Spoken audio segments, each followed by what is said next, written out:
नमस्कार दोस्तों, मेरा नाम है राज के वर्मा और आप देख रहे हैं रिपोर्टर जी। आज हम बात करेंगे एक ऐसे सवाल की जिसका जवाब हर कोई जानना चाहता है, खासतौर पर बीजेपी और बीजेपी में बैठी गुजरात लॉबी। सवाल यह है कि जेपी नड्डा के बाद कौन होगा बीजेपी का नया बॉस, कौन संभालेगा बीजेपी की सत्ता की कुर्सी। क्या इस बार आरएसएस के इशारे पर होगी बीजेपी के राष्ट्रीय अध्यक्ष की ताजपोशी, या एक बार फिर गुजरात लॉबी पड़ेगी सब पर भारी। और इस सब के बीच वो कौन कौन से नाम है जो इस रेस में सबसे आगे दौड़ रहे हैं। और सबसे बड़ा सवाल कि जो नाम सबसे आगे है, अगर उनमें से कोई राष्ट्रीय अध्यक्ष बनता है तो क्या मोदी और शाह के बीजेपी में दिन लदने वाले हैं। इस कहानी की शुरुआत होती है बेंगलुरु से, जहां 23 से 26 मार्च 2025 को आरएसएस की प्रतिनिधि सभा की बैठक हुई। यह संघ की सबसे बड़ी वार्षिक बैठक होती है और इस बार यह इसलिए और महत्वपूर्ण थी क्योंकि संघ अपने शताब्दी वर्ष में प्रवेश कर चुका है। इस बैठक में बीजेपी के वर्तमान राष्ट्रीय अध्यक्ष जेपी नड्डा भी मौजूद थे, लेकिन यहां से कहानी में एक नया मोड़ आया। दोस्तों, सूत्रों के अनुसार संघ ने नड्डा को साफ साफ बता दिया कि अगला राष्ट्रीय अध्यक्ष वही होगा जिसके नाम पर उनकी मोहर लगेगी, और वो नाम था संजय जोशी। संजय जोशी जो कभी बीजेपी के संगठन महामंत्री रह चुके हैं और जिनका नाम सुनते ही गुजरात लॉबी के चेहरे पर तनाव की लकीरें उभर आती है। खासकर प्रधानमंत्री नरेंद्र मोदी के लिए यह नाम किसी पुरानी सियासी अदावत को ताजा करने जैसा है। सूत्र बताते हैं कि जब यह नाम नरेंद्र मोदी के सामने आया तो उनकी हवाइयां उड़ गई। यहां से शुरू होता है वो सियासी ड्रामा जो आज भी अनसुलझा है। अगली तारीख जो हमें देखनी है वो है 30 मार्च 2025। ये एक ऐतिहासिक दिन था क्योंकि 11 साल तक प्रधानमंत्री रहने के बाद नरेंद्र मोदी पहली बार संघ के मुख्यालय नागपुर पहुंचे। यह दौरा इसलिए महत्वपूर्ण था क्योंकि यहां संघ प्रमुख मोहन भागवत के साथ उनकी लंबी चर्चा हुई। दोस्तों, चर्चा का विषय बीजेपी के अगले राष्ट्रीय अध्यक्ष का चयन और शायद इससे भी बड़ा सवाल नरेंद्र मोदी का भविष्य और उनकी सियासी विरासत। सूत्रों के हवालों से खबर आई है कि संघ ने दो बातें साफ की। पहला, अगला अध्यक्ष संघ की पृष्ठभूमि से होना चाहिए, और दूसरा, सरकार में एक उप प्रधानमंत्री का पद बनाया जाए। यह दूसरी मांग अपने आप में एक सियासी संदेश थी क्योंकि यह मौजूदा सत्ता संरचना में बदलाव की मांग थी। लेकिन यह बात आई और हवा में गुम हो गई। मोदी दिल्ली लौट आए और सवाल वही का वही रहा, अध्यक्ष कौन। अब आते हैं आज की तारीख पर। जेपी नड्डा का कार्यकाल 20 अप्रैल 2025 को खत्म हो रहा है और बीजेपी के पास अब और समय नहीं है। पार्टी संविधान के अनुसार नड्डा को और विस्तार नहीं दिया जा सकता। इसलिए 18 से 20 अप्रैल तक बेंगलुरु में होने वाली बीजेपी की राष्ट्रीय परिषद की बैठक में अगले अध्यक्ष के नाम की घोषणा होनी तय मानी जा रही है। यह बैठक न केवल अध्यक्ष के चयन के लिए महत्वपूर्ण है बल्कि यह भी तय करेगी कि बीजेपी का भविष्य संघ की विचारधारा के इर्द गिर्द घूमेगा या गुजरात लॉबी की मर्जी के अनुसार ढलेगा। दोस्तों, इस पूरे ड्रामे में दो नाम बार बार सामने आ रहे हैं, नितिन गडकरी और संजय जोशी। आइए इन दोनों के बारे में विस्तार से समझते हैं कि ये कौन है और क्यों इनके नाम बीजेपी और संघ के बीच तनाव का कारण बन रहे हैं। नितिन गडकरी, जिन्हें हाईवे मैन ऑफ इंडिया के नाम से जाना जाता है, वर्तमान में सड़क परिवहन और राजमार्ग मंत्री हैं। नागपुर से सांसद और संघ की पृष्ठभूमि से आने वाले गडकरी 2009 से 2013 तक बीजेपी के राष्ट्रीय अध्यक्ष रह चुके हैं। उनकी छवि एक ऐसे नेता की है जो न केवल संगठन को समझता है बल्कि जनता के बीच भी स्वीकार्य है। गडकरी की ताकत उनकी बेबाकी है। वो समय समय पर ऐसे बयान देते हैं जो गुजरात लॉबी को असहज कर देते हैं। उदाहरण के लिए गडकरी ने एक बार कहा था, शासक को विनम्र और जनता के प्रति जवाबदेह होना चाहिए। यह बयान सतह पर सामान्य लगता है, लेकिन सियासी गलियारों में इसे मौजूदा नेतृत्व के लिए नसीहत के रूप में देखा गया। गडकरी जातिगत राजनीति से दूरी बनाते हैं और गठबंधनों की सियासत जैसे अजीत पवार, नीतीश कुमार या चिराग पासवान के साथ बार बार बदलते समीकरण उन्हें पसंद नहीं। यह उनकी वो विचारधारा है जो उन्हें गुजरात लॉबी से अलग करती है। संघ के लिए गडकरी एक आदर्श विकल्प है।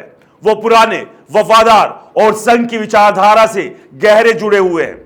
दोस्तों, सूत्रों के अनुसार संघ चाहता है कि गडकरी को राष्ट्रीय अध्यक्ष बनाया जाए ताकि पार्टी में एक नया संतुलन स्थापित हो। लेकिन क्या गुजरात लोबी, खासकर नरेंद्र मोदी और अमित शाह, इस नाम पर सहमत होंगे? यह एक बड़ा सवाल है। दूसरा नाम है संजय जोशी का। जोशी एक समय बीजेपी के संगठन महामंत्री रह चुके हैं और संगठन के हर जिले में उनकी गहरी पैठ है।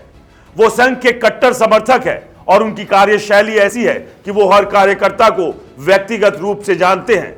लेकिन जोशी की सबसे बड़ी कमजोरी यह है कि वो एक मास लीडर नहीं। उनकी छवि संगठन के भीतर तो मजबूत है, लेकिन देशव्यापी स्वीकार्यता के मामले में वो गडकरी से पीछे है। जोशी का नाम इसलिए और विवादास्पद है क्योंकि उनका नरेंद्र मोदी के साथ पुराना सियासी झगड़ा है। दोनों कभी दोस्त हुआ करते थे, लेकिन 2005 में एक कथित सीडी कांड के बाद जोशी को पार्टी से बाहर का रास्ता दिखा दिया गया था। उस समय मोदी की ताकत अपने चरम पर थी और जोशी को आरएसएस में वापस जाना पड़ा। लेकिन अब जब संघ जोशी को फिर से मैदान में लाना चाहता है तो वो गुजरात लोबी के लिए एक बड़ा झटका है। संघ का प्रस्ताव है कि अगर गडकरी को अध्यक्ष बनाया जाता है तो जोशी को राष्ट्रीय संगठन महामंत्री की जिम्मेदारी दी जाए। यह एक ऐसा पद है जो बीजेपी के संगठनात्मक ढांचे की रीढ़ है। वर्तमान में बीएल संतोष इस पद पर है, लेकिन जोशी की संगठनात्मक क्षमता को देखते हुए संघ उन्हें इस भूमिका में देखना चाहता है। लेकिन सवाल वही, क्या मोदी शाह की जोड़ी इस प्रस्ताव को स्वीकार करेगी? इस पूरे ड्रामे के केंद्र में है गुजरात लोबी और संघ के बीच का टकराव। दोस्तों, गुजरात लोबी, जिसका नेतृत्व नरेंद्र मोदी और अमित शाह करते हैं, चाहती है कि अध्यक्ष ऐसा हो जो उनकी मर्जी के अनुसार काम करे। दूसरी ओर संघ एक ऐसे अध्यक्ष की तलाश में है जो न केवल उनकी विचारधारा को मजबूत करे, बल्कि पार्टी में एक नया संतुलन भी लाए। गुजरात लोबी की ताकत उनकी संगठनात्मक कुशलता और सत्ता पर पकड़ है। 2024 से 2019 के लोकसभा चुनाव में बीजेपी की शानदार जीत ने इस लॉबी को और मजबूत किया। लेकिन 2024 के चुनाव में बीजेपी की 240 सीटें मिली, जो 2019 की 303 सीटों से काफी कम है। यह कमी पार्टी के भीतर एक नई बहस को जन्म दे रही है। क्या अब समय है कि नेतृत्व में बदलाव हो? गुजरात लोबी के लिए गडकरी और जोशी दोनों ही खतरा है। गडकरी की बेबाकी और जोशी की संगठनात्मक ताकत दोनों ही मौजूदा नेतृत्व के लिए चुनौती बन सकते हैं। इसलिए लोबी चाहती है कि कोई ऐसा नाम सामने आए जो उनकी सियासी रणनीति को कमजोर ना करे। कुछ अन्य नाम जैसे शिवराज सिंह चौहान, धर्मेंद्र प्रधान या भूपेंद्र यादव भी चर्चा में हैं, लेकिन इनमें से कोई भी अभी तक गडकरी या जोशी की तरह मजबूत दावेदार नहीं बन पाया है। संघ, जो बीजेपी की वैचारिक मां है, अब और इंतजार करने के मूड में नहीं है। वो चाहती है कि पार्टी में एक ऐसा नेतृत्व हो जो उनकी मूल विचारधारा, अंत्योदय, समग्र मानववाद और राष्ट्रवाद को आगे ले जाए।